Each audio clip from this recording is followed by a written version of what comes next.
महाराष्ट्राच्या राजकारणात सध्या काय चाललंय? डोक्याला मुंग्या यायची वेळ आली आहे राव. कधी कोण कुठे उडी मारेल आणि कधी कोणाचा फोन नॉट रिचेबल होईल याचा नेम विधात्याला सुद्धा सांगता येणार नाही. सकाळच्या चहाच्या कपावर एक बातमी असते, दुपारच्या जेवणापर्यंत ती उलटी पालथी होते आणि रात्रीच्या जेवणापर्यंत थेट गुवाहाटी किंवा सुरतचं तिकीट बुक होतं. सध्या मुंबईच्या गल्लीबोळात आणि मंत्रालयाच्या कॉरिडॉरमध्ये दोनच शब्दांची सगळ्यात जास्त चर्चा आहे, ती म्हणजे शिंदेंचं ऑपरेशन टायगर आणि दुसरं म्हणजे त्याला उत्तर द्यायला आलेलं ठाकरेंचं ऑपरेशन लांडगा. पिक्चरचा टीजर रिलीज व्हावा तसा माहोल तयार झालाय राजकारणात. आज मातोश्रीवर उद्धव ठाकरेंनी तातडीची बैठक बोलावली आहे. पण बैठक सुरू व्हायच्या आधीच अनेक खासदार एकदम गायब. फोन लावला तर नॉट रिचेबल. आता हे नॉट रिचेबल असणं म्हणजे राजकारणातलं डेंजर मानलं जातं.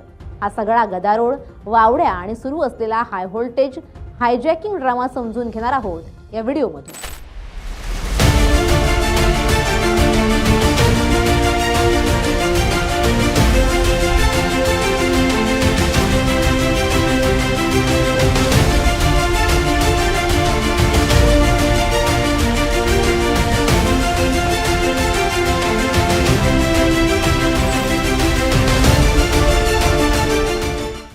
नमस्कार, मी मृणाली पिळणकर.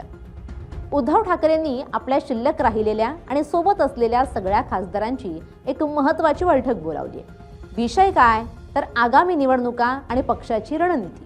पण जशी बैठकीची वेळ जवळ यायला लागली तसं एकेका खासदाराचा पत्ता गायब व्हायला लागला.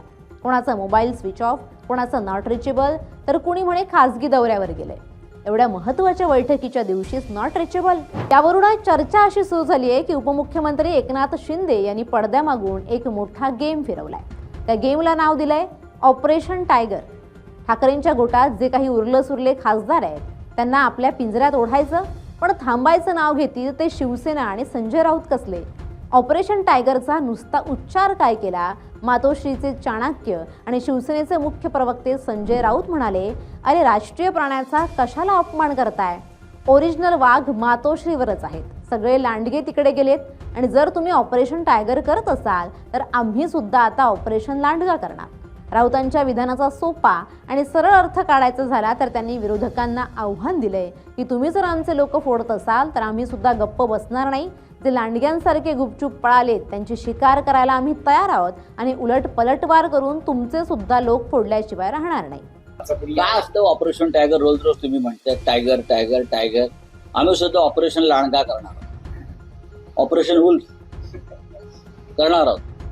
कारण सगळे लांडगे जे तिकडे गेले आहेत ना, ऑपरेशन वुल्फ कशाला वाघाचा अपमान करतात? राष्ट्रीय प्राणी आहे वाघ. बाळासाहेबांनी चितारलेला करणार ना. ती तुमच्यावर जबाबदारी नाही किंवा नाही कोणावर नाही.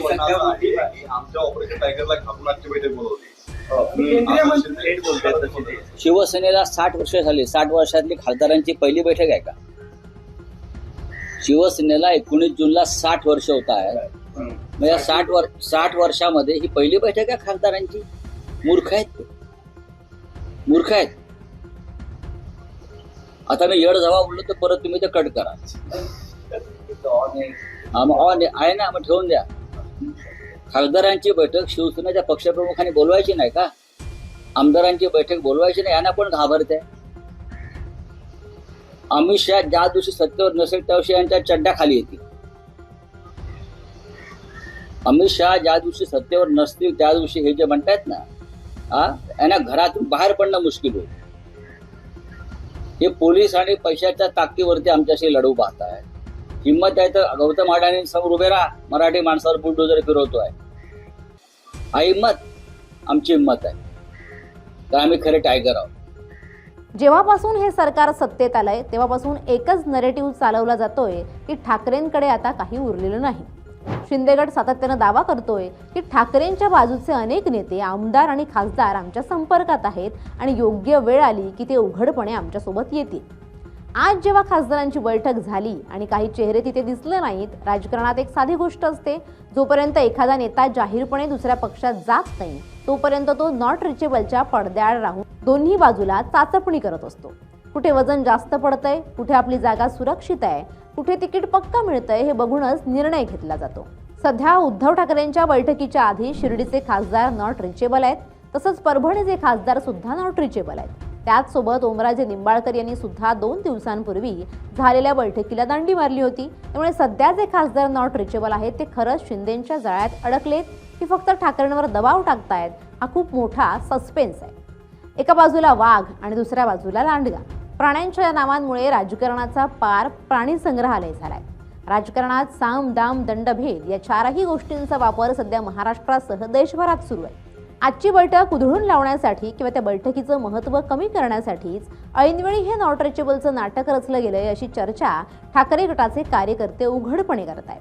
कार्यकर्त्यांचं म्हणणं आहे की आमचे खासदार कुठेही जाणार नाहीत, ते निष्ठावंत आहेत. पण इतिहास साक्षी आहे, महाराष्ट्राच्या राजकारणात निष्ठा हा शब्द आता फक्त डिक्शनरी पुरता उरलाय. जेव्हा पहिल्यांदा बंड झालं होतं तेव्हा ही सुरुवात अशीच नॉट रिचेबलनं झाली होती. आधी 2 आमदार गायब झाले, मग 5, मग आकडा 50 वर गेला. तेव्हाही सुरुवातीला वावड्या सुटत होत्या की ते फक्त नाराजी व्यक्त करायला गेलेत, परत येतील. पण नंतर जे झालं ते सगळ्या जगाने बघितलं. म्हणूनच आता जेव्हा पुन्हा एकदा नॉट रिचेबल हा शब्द ऐकायला मिळतो तेव्हा ठाकरे गटाच्या गोटात धडधड वाढणं स्वाभाविक आहे. संजय राऊत जरी कॅमेऱ्यासमोर येऊन कितीही आक्रमकपणे ऑपरेशन लांडग्याची भाषा करत असले तरी आतून जुनी जखम नक्कीच सळसळत असणार. कारण राजकारणात गाफील राहून चालत नाही. एका बाजूला शिंदेंची यंत्रणा, त्यांची सत्ता आणि त्यांची ताकद आहे, तर दुसऱ्या बाजूला उद्धव ठाकरेंची सहानुभूती आणि त्यांची संघटना आहे. या दोन्हीच्या लढाई जी जास्त हुशार आणि चपळ ठरेल तोच बाजी मारणार. हा राजकारणाचा खेळ आता खूप पुढच्या लेवलला गेलाय. एका बाजूला शिंदेंचं ऑपरेशन टायगर, ज्याच्या जोरावर ते ठाकरेंचा उरलेला गड संपुष्टात आणायला निघालेत, तर दुसऱ्या बाजूला ठाकरेंचं ऑपरेशन लांडगा सज्ज झालंय. खासदार खरंच नॉट रिचेबल आहेत की त्यांना मुद्दाम गायब केलं गेलंय, यावरून उठणाऱ्या वावड्यांनी सध्याचा माहोल एकदम टाईट केलाय. आता बघूया या वाघ आणि लांडग्याच्या लढाईत शेवटी कोण बाजी मारतंय आणि महाराष्ट्राच्या गादीवर आपली पकड कोण घट्ट करतंय. तुम्हाला काय वाटतं, कोण कोणावर भारी पडणार? शिंदेंचं टायगर चालणार की ठाकरेंचा लांडगा गेम फिरवणार? आम्हाला कमेंट बॉक्समध्ये लिहून नक्की कळवा.